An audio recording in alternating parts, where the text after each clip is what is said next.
Hello, friends. Welcome to today's show.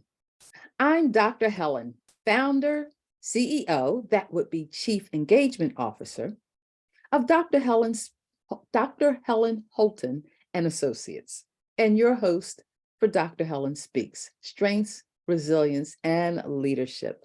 Welcome.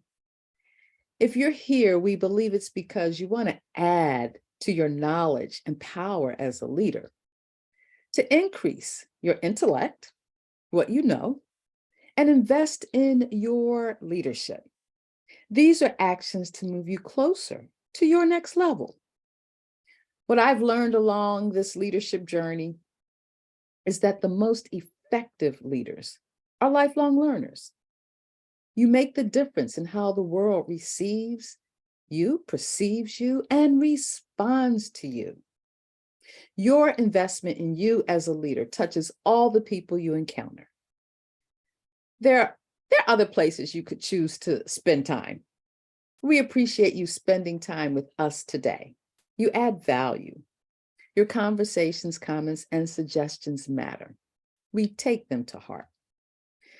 Believe it or not, they shape the content of our programming. So drop us a note on our website at drhelenholton.com. Send an email to engage@drhelenholton.com.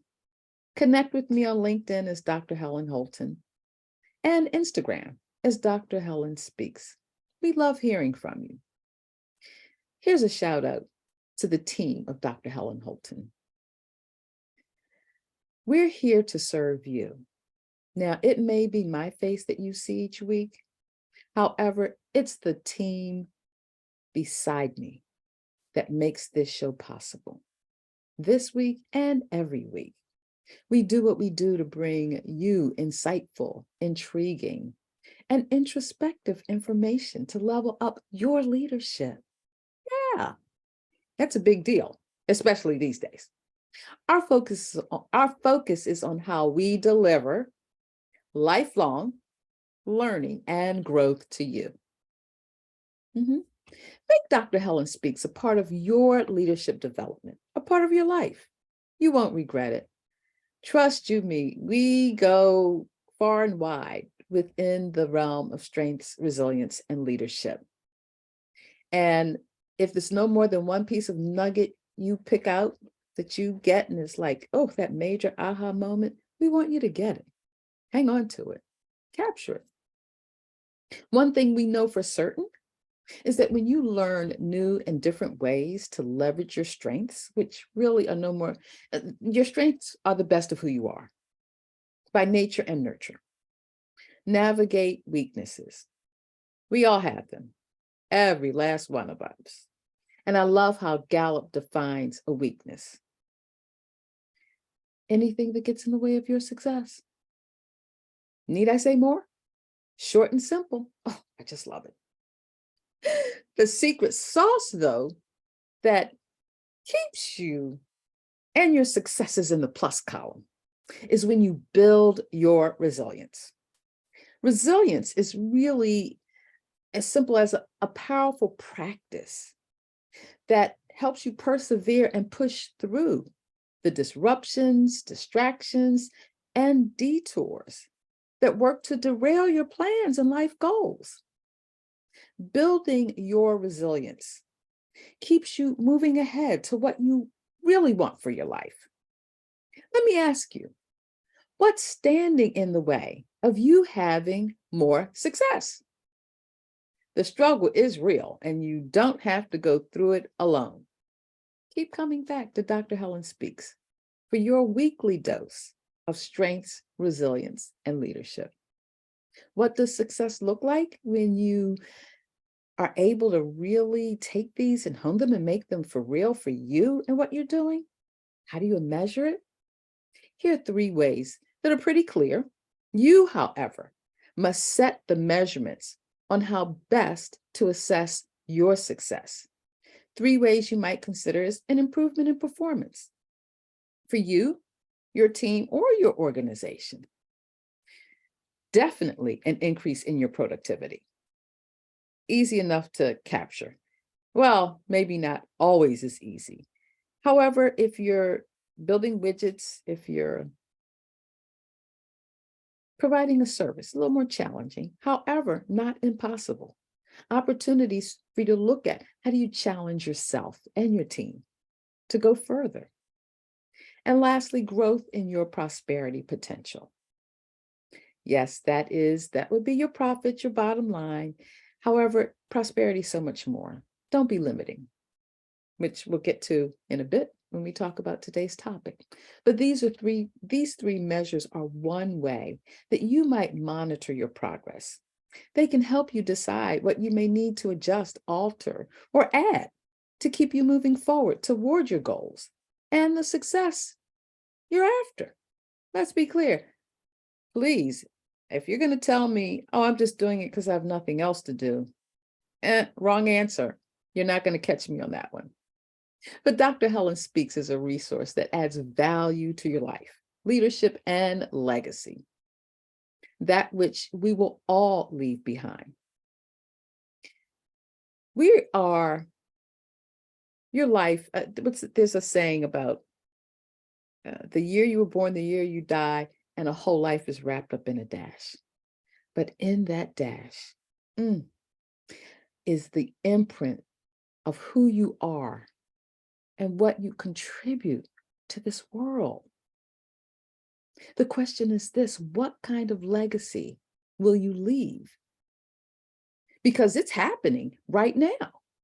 Everything that you do is adding to, it's contributing to or taking away from how you want to be remembered, how you want people to look at what you've done and want to follow it, share it, keep your imprint alive. Now, before we jump into today's topic, I know that's a lot to think about.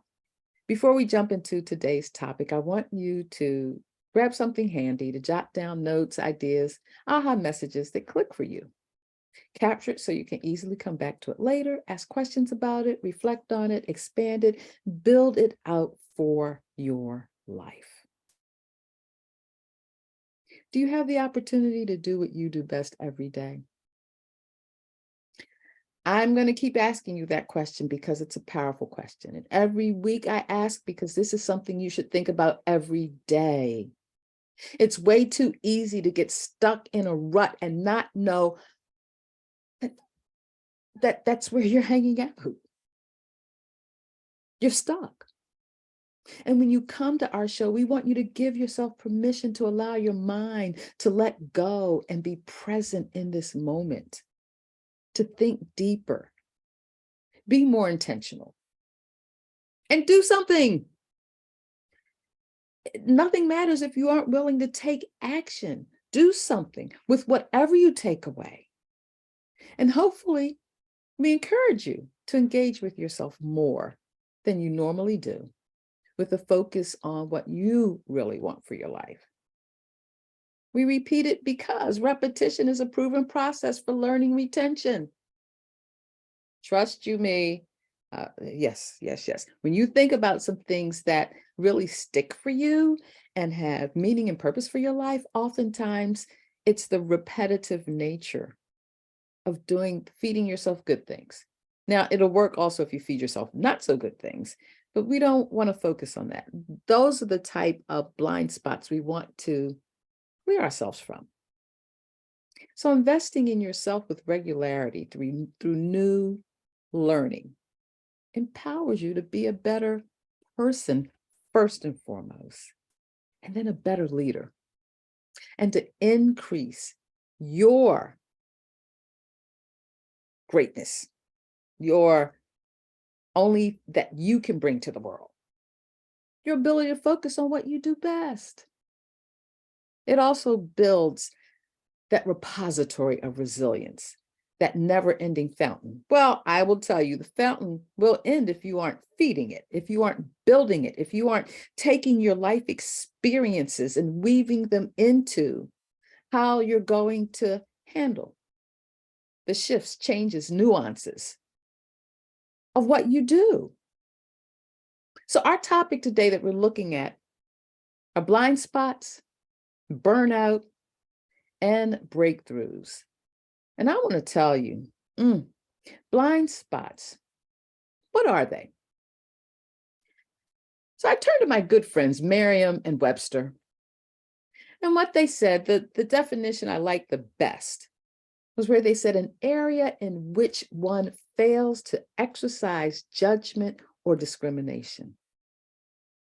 Now, there's a whole lot in that little phrase, and we don't have nearly enough time to fully flesh it out. But yeah, I can see that. It makes me think about when you're on the highway and you need to change lanes. There's that slither of area where your eye doesn't capture all it could or should. This is why when we're taking driver's ed, we're taught to turn around and see what's really in our sight line.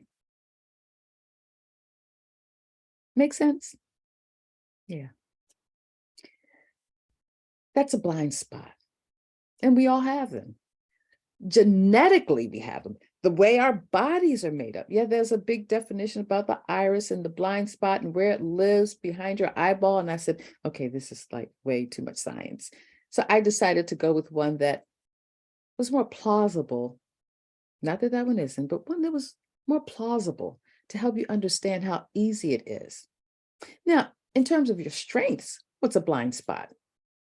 It's when you can be so caught up into, I'll give you an example. Maximizer. It's my third most dominant strength in Gallup.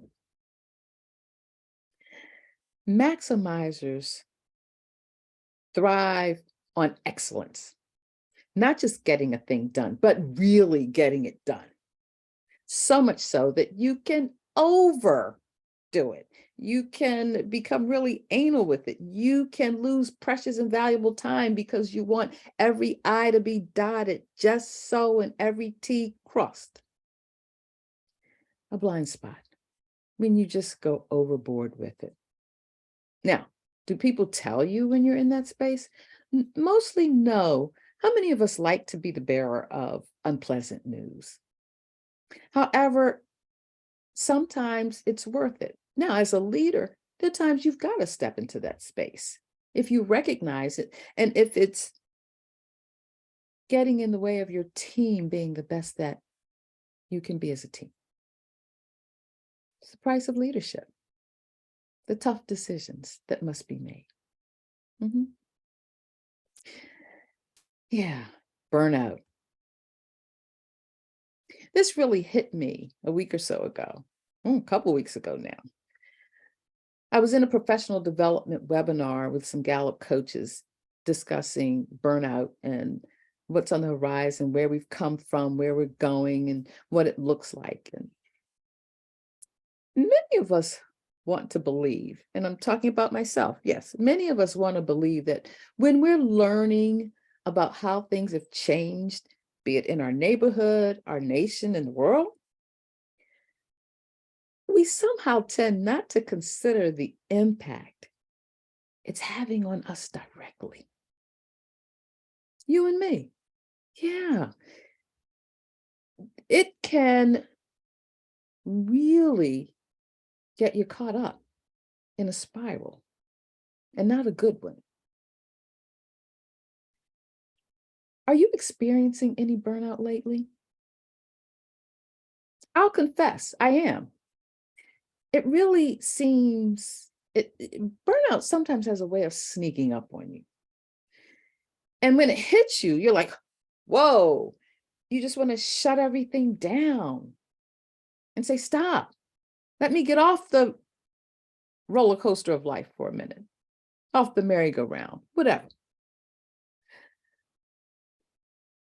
This is what makes your mental health so important these days. Burnout's on the rise. And when we talked about the levels of well-being, All it takes is one to be out of sync to nudge one nearby and say, oh, yeah, come join me in my pity party, whatever. But this was the surprising news, and it shouldn't have been a big surprise, but it was. Do you know the #1 profession leading the pack in burnout today? I'll give you a couple seconds to think about it. Take a guess. K to 12 public education. Yeah, that's a scary thought because that is the place where a large chunk of our future depends. The children, they that are coming behind us. Yeah. And to think that people working in K to 12 are leading the pack in burnout. They've beaten out healthcare workers. No bragging rights there for anyone. Something serious to think about. Because each of these touch other aspects of our daily lives, whether we stop and give conscious thought to it or not. So when I think about burnout, I can remember growing up that whenever I felt like I'd hit bottom, my mom would say to me, well, you know, it's always darkest before the dawn. Well, in the moment of darkness, that was not what I needed to hear. It took me years before I developed a deep appreciation for those few words. Today, they serve as a reminder of the power of resilience and why it makes a difference. It's always darkest before the dawn, whether that is a prayer in the midnight hour, something as simple as speaking life to yourself. It matters. Sometimes you go, oh, every cloud has a silver lining. Yeah, but when you're in the cloud, it's hard to see that there's a way out, that you can get beyond it, that you can get through it. Oh, get through it. To get through it. It's a breakthrough. Yeah, a breakthrough. And I've had enough of those places where my mantra was, it's always darkest before the dawn. It's always darkest before the dawn. Just think about the dawn of a new day. And sometimes another good saying, weeping may endure for a night, but joy comes in the morning. Oh, can I tell you, there's nothing like a sunshine after a rainy day. Breakthroughs. Fabian Fredrickson changed her career, went into really helping people live better lives. Said breakthroughs happen when limiting thoughts and behaviors are challenged. Oh my goodness. It made me think about what we were just talking about in terms of blind spots, an area in which one fails to exercise judgment or discrimination. Limiting thoughts, limiting behaviors. This is limiting thoughts really speak to not being open or compromising or flexible. It's like tension that's within you. Limiting behaviors, limiting thoughts are when you're showing up beneath your potential. You're better than that. What makes you want to fall back into that position as if it's really okay when it's not?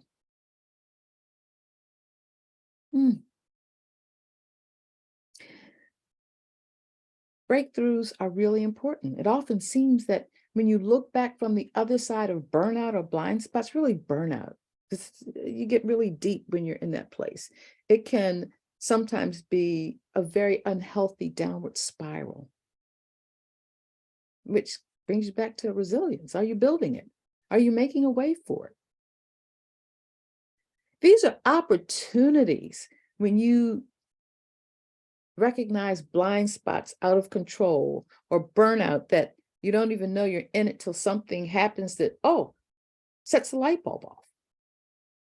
These are opportunities to check in and assess your well-being.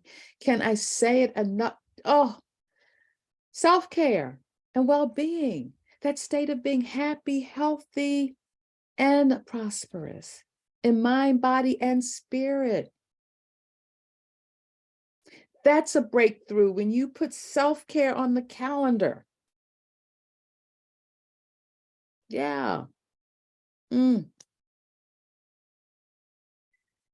Yes. And women, men too, but I'm really speaking to the women because we are the ones that, if we've got families or children or parents, whatever it may be, we always have a tendency to put ourselves on the back burner. Oh, I missed that appointment. I'll call and reschedule. Oh, I'll get around to it. Oh, yes, I know I've got to get it done. Stop. Just stop it. Own where you are.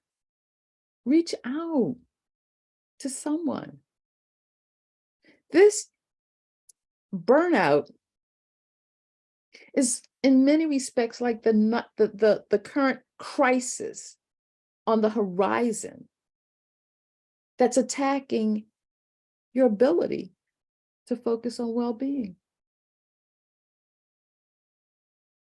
If there's someone you love and care about and you feel like they're headed down that pathway, say something.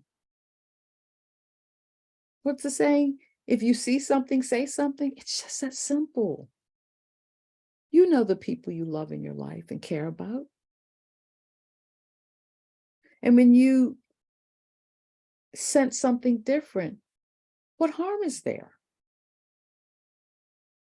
in doing a check-in?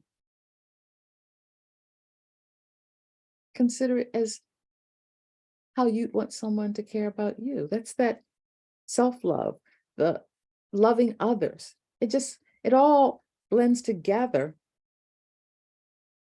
in a way that helps us to be more anchored to whatever it is we're doing and how we're doing it and why it matters. Yeah.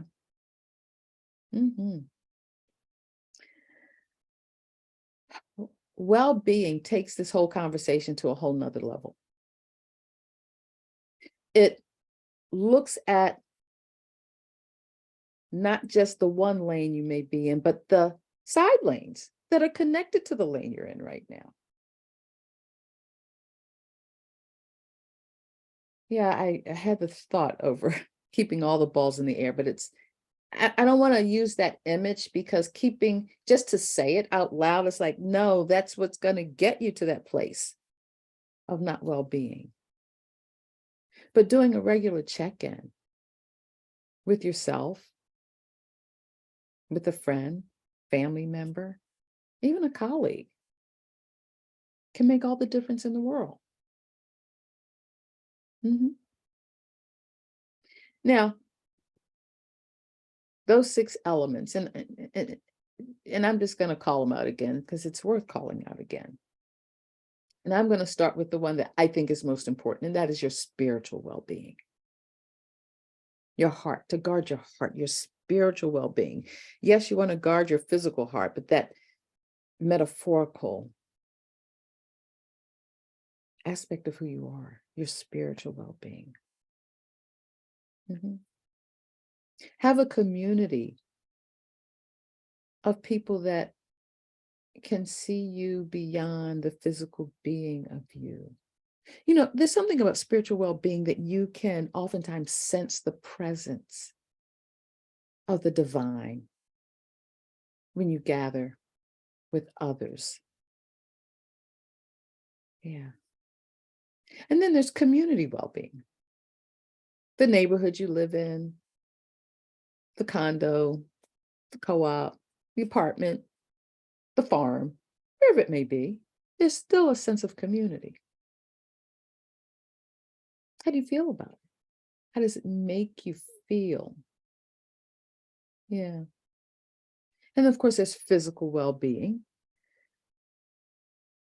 And I'm learning that the longer I live on on the planet, it takes a whole lot more intention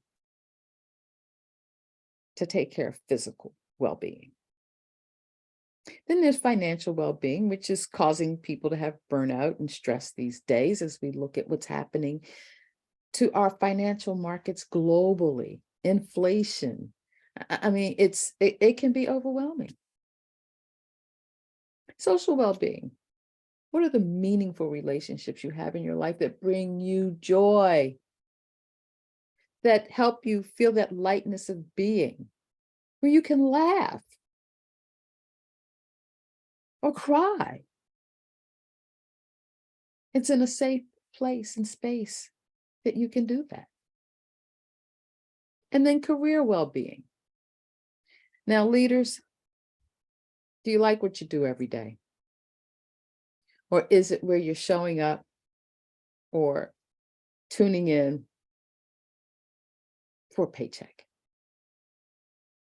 Let career be more important to you than dollars. And I'm not suggesting that you run out here and say, oh, okay, well, Dr. Helen said, quit my job because I don't like it. No, no, no, that's not what I'm saying. What I'm saying is put some boundaries and parameters around it where it's needed until you can figure out what could you envision yourself doing every day, giving back and serving others that would just cause you to wake up and say, yeah, this is all good. I like this.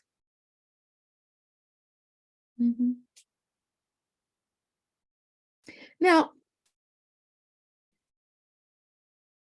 this has been, can I just say, I feel better? Do you feel better? Have you learned something? Are you taking away something that's going to help you really get real with you about blind spots, burnout, and breakthroughs? It's always darkest before the dawn. And the dawn of a new day is like a fresh, clean slate. You don't always have to bring yesterday's troubles on your plate of today. Consider that. None of us are perfect. None of us are natural born leaders. We work at it. As an executive leadership coach, you may think I've got this all figured out. I don't, just like you. I'm a work in progress. What I know is that the best way I can support you is to take a stand for you with what you want and are in pursuit of for your life. And be there for you. As one of the leaders I follow always reminds me that everything in life rises and falls on leadership. The world becomes a better place when people become better leaders. And when you show up at Dr. Helen Speaks, we're always going to give you ways that you can take your leadership higher. These words keep me humble and honest with myself and doing the things I do to help leaders like you develop yourself and those you lead. For sure. Absolutely. We're here every Tuesday, 10 a.m. Pacific time. And I say the Pacific time because if you don't capture that, yeah, time zones aren't my thing. So I can't tell you what makes a difference. But I can tell you, when you don't catch them, you don't catch them. When you do catch them, all is good. Nonetheless, we'll be here supporting you, 10 a.m. Pacific time, 1 p.m. Eastern time on the Win-Win Women TV network. So until then, until next Tuesday, have a great week, and I'll be looking for you, your face in the place.